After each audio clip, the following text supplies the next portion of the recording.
Welcome to this episode of Cheerleading Interventions. I'm Cheri Dowder, co-host of this podcast.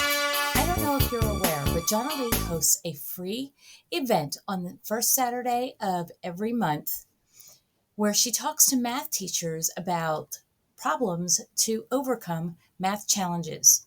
I've been attending this. Yes, I, as an OT, have been attending this for the last 5 years. That's how I discovered how this area was something that we needed to help our students with. But she has invited us to participate and take a sneak peek at the beginning of her session. For anyone who is not present, we do offer CEUs if you go into Disability Labs, the link is in the show notes, and you take the short quiz that's available. Today, you're going to get to see the beginning of Saturday Math, September 2024, to hear the rest of the math and a little bit about what I had to say. Also, I want you to wait until the end. We also have something else that we're inviting you to. Saturday Math. We're back for the 2024-2025 school year, and I am your fearless leader, Jonily Zupancic. Saturday Math is a chance for us to come together and for you to learn about counterintuitive, brain-based, highly impactful, which means raising test scores, powerful, opportunity to learn about how to improve number sense and math achievement for our students. By doing that, our goal is to be able to teach more in less time with fewer things. So if everything's important, nothing's important. What typically happens, especially in mathematics, is kids' folders and binders get so stuffed with things and with worksheets and packets, and then by the end of the year, we don't have any significant results of those kids achieving and growing. So what we want to do is really come back to these cliche phrases: less is more, work smarter, not harder. And people say those all the time, and we nod and we're like, yeah, we want that. We want that. But it's like, what does that really mean? What does that in particular look like? And I'm going to show you that on all of these Saturday mornings. And this morning, we are going to focus on diagonals. That's it. Like, that's how much I want us to simplify this less is more, work smarter, not harder. So everything we do today is going to be based on this one diagonal I'm about to show you. This one diagonal can target standards from preschool through high school, and this one diagonal can improve number sense and overall math achievement for our students. So as we go through the Saturdays this year, we're going to get a little more particular. We're going to get a little more deliberate. We're going to get a little more focused on certain standards. But today, I just want you to see the overall beauty of how one diagonal can teach hundreds of math skills and concepts. And the reason for this is our kids feel defeated with mathematics. Our kids are beaten down. So even as young as kindergarten and first grade, kids already come in with a sense that I can do this or I can't do this. Now, what they really mean, and part of what they're saying is true. Part of what they're saying is true because we are born with a certain level of number sense. Number sense, by definition, is the innate intuitive understanding of number, and we are born with a certain level of that.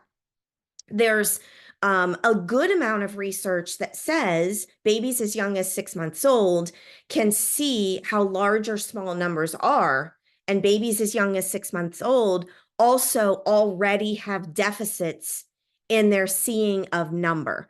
And number meaning how big and small numbers are, where they're placed on the number line, the size of number, and the word that I'm going to use for this is magnitude.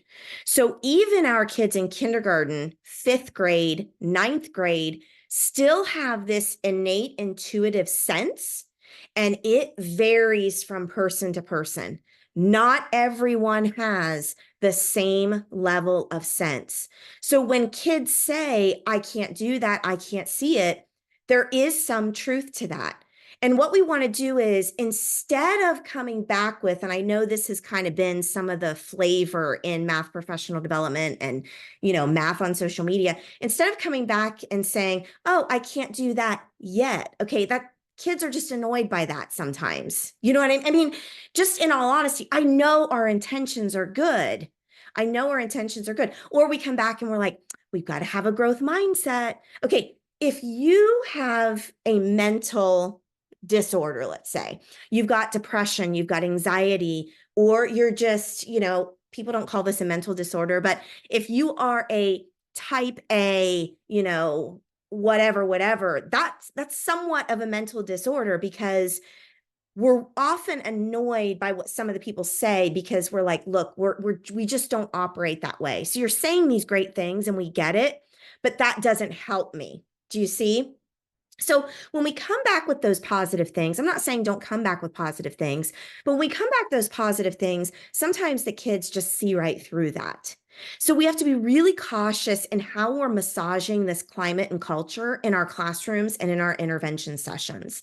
So when kids are telling us, I don't get this, I don't understand, I'm like, you know what? I know.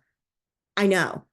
Now, you learn this. I'm going to toggle back and forth between math and real life for a moment. You learn this in therapy. So when someone is coming to you and they're really struggling, what we tend to do as human behavior is to fix it or give a positive or look on the bright side. That is the worst thing you can do for someone that is struggling. For someone that is struggling, unless they're saying something that you totally disagree with, we want to come back and we want to say, I know. I know. Gosh, if you walk away from this session today with nothing else, take that. Okay. So when our kids are behaviorally challenged, and I mean, I know this is a math session, so kids are saying this in math, but when they're behaviorally challenged, ADHD, when they're acting out, and they're frustrated and they're mad, and for some of our older kids, they might be cussing and walking out of the room or whatever it is. The first thing I like to say to kids is, I know. You know what? Sometimes life sucks. I know. And then one of the other things is, how can I help? But let's get back to the math piece. And there are truths to kids that are like, I don't get this. Well, you just don't get it yet. Everybody's a math person. I'm not trying to make fun of that stuff, but really, when you get down to the core of how to fill deficits with kids, that's not the way to do it. So I say, I know. And the next thing I say, particularly in my math small groups and in my math classrooms, is math is difficult. There is so much controversy with mathematics. There is so much struggle with mathematics that we don't even acknowledge. And kids feel like, well, I'm supposed to get this soon, or I'm supposed to have a growth mindset. I guess I'm just broken and I still don't get it, because they really don't. They don't get it. And because of our instructional strategies, or lack of really good best practices and instructional strategies, kids still don't get it. And then we tell them they'll get it soon, but then they still don't. Do you see? This is like really hardcore this morning. It's really hardcore this morning, but I just want to just drop some truths out there to really have us rethink all of our instructional facilitation practices. So I will say, I know math is really difficult. And what we're going to do is we are going to just try to play with it. Just give me a chance to play with it. And then I'm going to do with them what I'm going to do with you today, with one little diagonal. So I need to acknowledge to them, like especially my 8th graders that I'm working with right now, great group of kids, very compliant, like have a good focus. They've kind of checked out of math because they've been defeated, but they're willing to give it a try this year. This is my new group of 8th graders I'm working with. And they're the best, but they're like, Ms. Zupancic, I don't get it. And for so many years, they haven't gotten it and they don't see it, that they just have lost trust anymore in the adults that are trying to help them. So I'm going to show you what I've done with my 8th graders. Now, I'm in a unique situation. For those of you that don't know me, I am a math coach and consultant for Minds on Math. So I serve anywhere from like 5 to 15 districts every year in some capacity in and outside Ohio, as well as in person and virtually. And because I serve so many teachers in so many districts, I like to bring us together on these Saturdays to kind of like pave the way for all of the work that I do together with my clients. But I have one school in particular, it's a K-8 building, that I have some collaborative groups that I work with. I have some partner groups.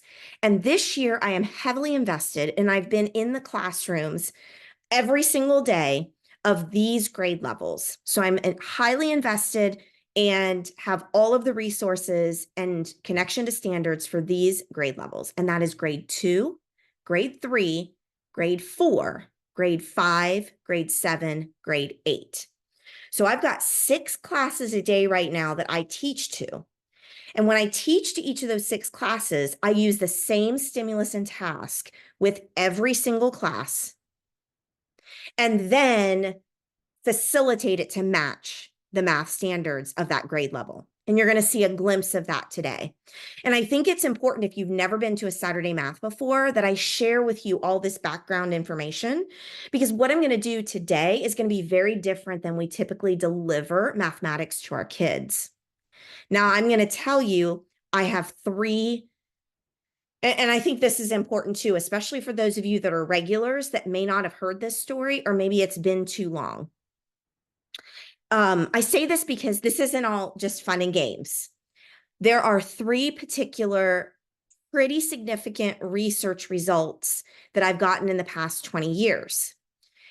About almost 20 years ago now, I had a 6th grade group of kids with all different ability levels, from limited and failing the end of course exams every year to accelerated and advanced kids that weren't necessarily in advanced classes for math. So we put a conglomerate of kids together in this cohort in a 6th grade classroom. And of this cohort, this entire class of 6th grade students, 27% of them passed the 5th grade end of year state assessment. Only 27% passed. So, the pair to that to 100 is how many failed. So 27% of this cohort passed the 5th grade. So, not even a third of these kids passed the 5th grade math end of state assessment the previous year. We had these kids, of course, for 9 months. They took the 6th grade assessment. And for these kids, I was with them every day sometimes, and then usually only 1 or 2 days a week with this model. And at the end of that 6th grade year, when they took the state assessment, 60, yes, I know, everybody's numbers are that. As a matter of fact, I have a school district that reached out last year that in their high school algebra end of course state test, 4% passed. This is a fact. This doesn't surprise anyone. But we went from 27% passing to 60% passing. 60. Now, still, to an outsider of the math education world, they're like, you only have 60% passing? No, you don't get it. In the math achievement world, like 60% is a number that only some people can dream of. Okay. Now, in another school just last year, not the partner school I work with, but in another school district, I worked with this school district for 2 years pretty intensely. The 4th grade teachers last year, the end of course 4th grade state math exam that all the 4th graders in the state take, this school district had similar results. They're anywhere from like 40 to 65% passing at any grade level. So these 2 4th grade teachers, with all of the 4th graders in this whole district, 84% passing. 84% passing. So, that is tremendous. But what this is going to take is a complete shift in how we deliver mathematics. Not a shift in the materials we use, although that could be. But here's what our tradition is in mathematics. Oh, hey, we've got a curriculum review year, and now is our chance to get 84% passing. We're going to do a curriculum review, and we're going to choose a new curriculum, and this is going to do it. That will never do it. Okay? Now, I'm not saying don't do those things. I'm not saying like whatever. But if you want results like I'm talking about, that's not the way you're going to get the results. Okay, you do those things for other reasons. One more example, and then I promise I'm going to teach you today, because I'm sure you're like, just tell me how to do it, Jonily. Like, you're preaching to the choir here. We're here on a Saturday morning. Like, we believe you. We trust you. Just freaking tell us what to do. But I need us to truly understand the power and impact of this model. So the third example is I actually, at this partner school, this K-8 building, I have a cohort of kids that I've been following since kindergarten. I get access to them at least 2 days a week, at least 2 days a week. And these kinders, because I call them my kinders, because they're my cohort group, they're in 7th grade this year. So you talk about like commitment to excellence. Okay, they are 7th graders this year. I started with them in kindergarten. When they first took a standardized test, so not an achievement test, not an adaptive test, not, there are 2 really good standardized test companies that I really love for mathematics and for cognitive ability, like IQ-ish. And they are Terra Nova and Iowa. They're actually competing companies, but they both, it doesn't matter. It's apples and oranges. It doesn't matter which you pick. They're both whatever, cost-effective way or whatever partnership you can make with them. When we took the Terra Nova, when these cohort of kids took the Terra Nova, early on in 2nd and 3rd grade, when you start giving it, their cognitive ability scores, IQ scores, and 100 is average, were anywhere from like 89 to 132. Okay, so you had the bell curve of cognitive ability. You do at every grade level, every school. But what we see in schools is for the math achievement portion, we typically see a bell curve also. We see a little bit of kids like under 20th percentile. We see some more kids between 20 and 40th percentile. 50th percentile is average. So you see the most kids at the top, going up that bell from that bell curve. You see the most kids between like 40 and 60th percentile. And then you start seeing 70th, 80th percentile. And then down here, you see, 80th, 90th percentile. And that's a few kids, just like when you give any math test. You get a few Fs, a little more Ds, probably lots of Cs and Bs, a little less Bs, and then a little less As. So we're always teaching to create these bell curves. We want an instructional delivery that's going to break the bell curve. Like, we just have accepted the bell curve because, see, that's how brains are. And that's how statistics tells us cohorts of populations are. And they are. You pick any 20 people off the street, you give them a math thing, you'll get a bell curve scenario. What we did with this cohort group was we broke the bell curve. These kids had cognitive abilities, still bell curve IQs, but no student in the math achievement portion had less than a 70th percentile on their math score. So every single one of these students outperformed their cognitive ability. So this is possible. And let's just snap to it here. I'm going to go ahead and share my screen. I have 2 documents. I have the document that I'm going to share with you that when I follow up through email, you'll get the document that you can display for your students. But the document that I'm going to show you today, I'm actually going to draw notes on it so you have it for you. So you can take your own notes, but I'm going to draw notes. I'm going to save it electronically, and you're also going to get that copy with all of the notes we talked about today. And then I am recording this, so you will get a link to the recording if you need to go back and re-look at any of the pieces and parts. So I'm going to go ahead, I'm going to pull it up first, and I'm going to share my screen. I'm going to pull up the diagonals with notes, and we're going to take some notes on this. Now, as I said, the instructional delivery is what is absolutely essential. The instructional delivery is absolutely essential. And I am minimizing, you guys. So if for some reason, like you can't see my screen or you stop hearing me or whatever, just unmute and tell me, because I'm minimizing you. I'm not going to be able to see you while I'm sharing here. So there's a certain way that we actually have to deliver. And this is why an adoption of a new textbook never gets significant results in achievement, is because we're not focused on the delivery. We're focused on the new materials, but we're not focused on the delivery. So you can adopt any textbook you want, and you can use this delivery method with your textbook. This is probably one of the other most important things I say today is whatever I'm sharing with you today, you're going to see how it teaches standards.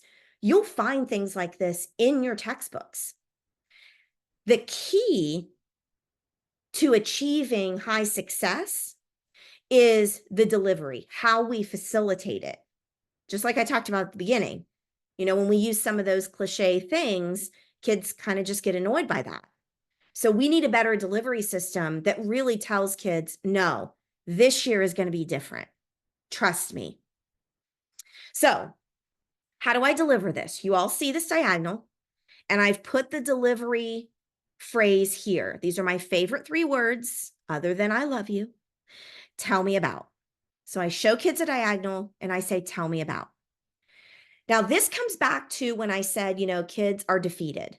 They know that they've not been good. They know they have not been successful with mathematics. And we're like, oh, but not yet. And my 10th graders are like, yeah, my teacher's been telling me that for 9 years and nothing's changed.